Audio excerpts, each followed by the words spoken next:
बात करते हैं देश की राजनीति की। 2024 के लोकसभा चुनाव में 1 साल से भी कम का समय बचा है।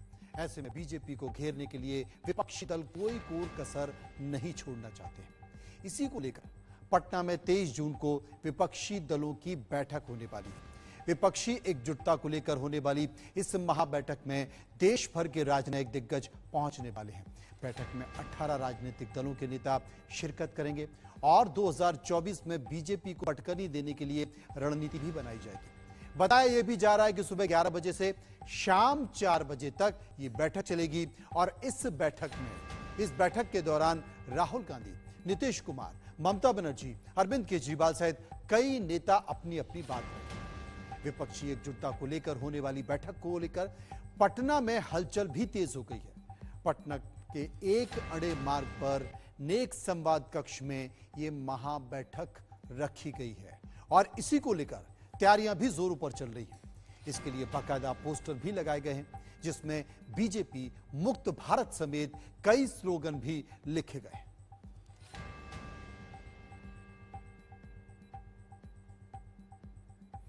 तो 23 जून को होने वाली विपक्ष की महाबैठक को लेकर पटना में बाकायदा पोस्टर भी लगने शुरू हो गए हैं। हमारे सहयोगी शक्ति कुमार ने इन तमाम पोस्टर का जायजा लिया। उनको पटना में विपक्षी एकता को लेकर बैठक होने वाली है और इस बैठक से ठीक पहले आपको दिखाएंगे कि आरजेडी कार्यालय के बाहर जो है एक पोस्टर लगा हुआ है और ये पोस्टर जो है समाजवादी पार्टी के द्वारा लगाया गया है और इस पोस्टर में 23 जून को जो बैठक होने वाली है तमाम विपक्षी पार्टियों की, जो बीजेपी के खिलाफ 2024 में रणनीति तय की जाएगी। और इस पोस्टर में आप देख सकते हैं कि सबसे ऊपर जो लगा हुआ है, आओ मिलन संकल्प करे का लिखा हुआ है और भाजपा मुक्त करें। और पोस्टर में भगवान राम की तस्वीर है और नीचे आरएसएस मोहन भागवत की तस्वीर है और इसके बीच में जो है हनुमान चालीसा की चौपाई लिखी हुई है। और ये चौपाई में आप देख सकते हैं कि जो चौपाई है उसमें लिखा हुआ है, अंत काल रघुपुर जाए जहां मरी हरिभक्त कहा है और देवता चित्त धरे हनुमत धरे। देखिए ये चौपाई भी जो है वो गलत लिखी हुई है एक तरह से। और ठीक उसके नीचे बीजेपी के तमाम जो बड़े नेता हैं उनको भागते हुए दिखाया गया है। बेरोजगारी, दंगाई और महंगाई की जो लिखा हुआ है। और ठीक पोस्टर के दाहिनी तरफ नीतीश कुमार जो है अखिलेश यादव का स्वागत कर रहे हैं, जो फूल के द्वारा गुच्छा प्रदान कर रहे हैं। उसमें लिखा हुआ है कि आदरणीय अखिलेश यादव जी का बुद्ध की धरती पर हार्दिक स्वागत और अभिनंदन है। तो 2023 जून की बैठक से पहले तमाम पटना के सड़कों में जो है अब एक तरह से पोस्टर लगाए गए हैं और पोस्टर के जरिए जो है अब 23 जून की बैठक को लेकर जो है एक तरह से बिहार में पोस्टर बार शुरू हो गया है। कैमरा प्रभात के साथ शक्ति इंडिया न्यूज पटना।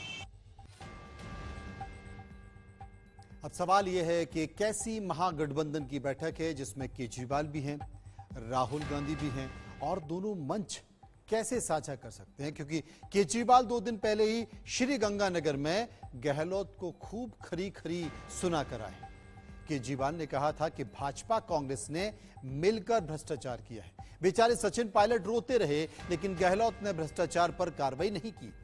लिहाजा विपक्षी एकता का रास्ता बहुत मुश्किल होगा और विपक्षी एकता नहीं होती है तो 2024 के लोकसभा चुनाव में भारतीय जनता पार्टी के विजय रथ को रोकने का जो विपक्ष का मंसूबा है वो पूरा नहीं हो पाएगा। सुनिए केजरीवाल ने क्या कहा। वसुंधरा राजे की सरकार थी, यही अशोक गहलोत आरोप लगाते थे कि वसुंधरा राजे पैसे खा गई, वसुंधरा राजे ने भ्रष्टाचार कर दिया, कहते थे कि नहीं कहते थे। अब जब इनकी सरकार आई वो बेचारा सचिन पायलट रो रो के मर गया, कहता है वसुंधरा राजे को गिरफ्तार करो। गहलोत कहता है मैं नहीं करता, मेरी बहन लगती है। अब तुम्हारी बहन हो गई। पहले तुम चिल्लाते थे कि वसुंधरा राजे पैसे खा गई, अब जब सरकार में आए तो तुम्हारी बहन हो गई। गहलोत वसुंधरा पर केजरीवाल के इस बयान को लेकर बीजेपी कांग्रेस ने कैसे उन पर पलटवार किया है, एक बार ये देखिए। अरविंद केजरीवाल साहब की कुंठाएं सामने आई है जब उन्हें राजस्थान के अंदर अपनी पार्टी का जनाधार शून्य दिखा, गुजरात से भी बुरी हालत होने के आसार दिखे, तब उनकी कुंठाई बोलने लगी विश्व के सबसे लोकप्रिय नेता के बारे में जो अनर्गल उन्होंने टिप्पणियां की है। मैं समझता हूं दुनिया जानती है देश को लूटने वाले लोग कौन थे और आज दिल्ली के अंदर सरकारी खजाना लुटाकर विज्ञापनों के आधार पर जो अपनी राजनीति चमका रहे हैं वो पूरे देश में अपना जनाधार ढूंढने के लिए कुछ सी कोशिश कर रहे हैं जिसमें वो कामयाब नहीं होंगे। उन्होंने आरोप लगाए, पूर्ववर्ती सरकार पर आरोप लगाए, उनके पास प्रमाण हो तो चुनाव के 3-4-6 महीने पहले ही वो क्यों सामने आए, आज तक उन्होंने क्यों बात नहीं कही। मैं समझता हूं कि उनकी कुंठाएं और जिस प्रकार राजस्थान की राजनीति का ध्रुवीकरण है, यहां आप पार्टी का कहीं कोई वजूद नहीं बचेगा, चाहे वो कितनी भी कोशिश कर ले। फ्री दवा योजना, फ्री इलाज और राइट टू हेल्थ कौन लेकर आया? कांग्रेस सरकार।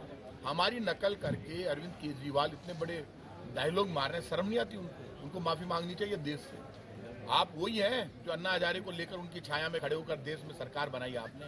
कौन है आप झूठ बोल रहे हैं लोगों को। कौन सा मॉडल? अरविंद केजरीवाल नंबर 1 झूठे नेता है और वो बड़ी बड़ी बातें कर रहे हैं। राजस्थान ऐसा मॉडल है जहां पर सब जगह गांव, शहर, कस्बे में डिस्पेंसरी, बड़े बड़े अस्पताल हमने खोले और पहला राज्य है पूरी दुनिया में जहां 25 लाख तक का इलाज तो प्राइवेट अस्पताल में फ्री है।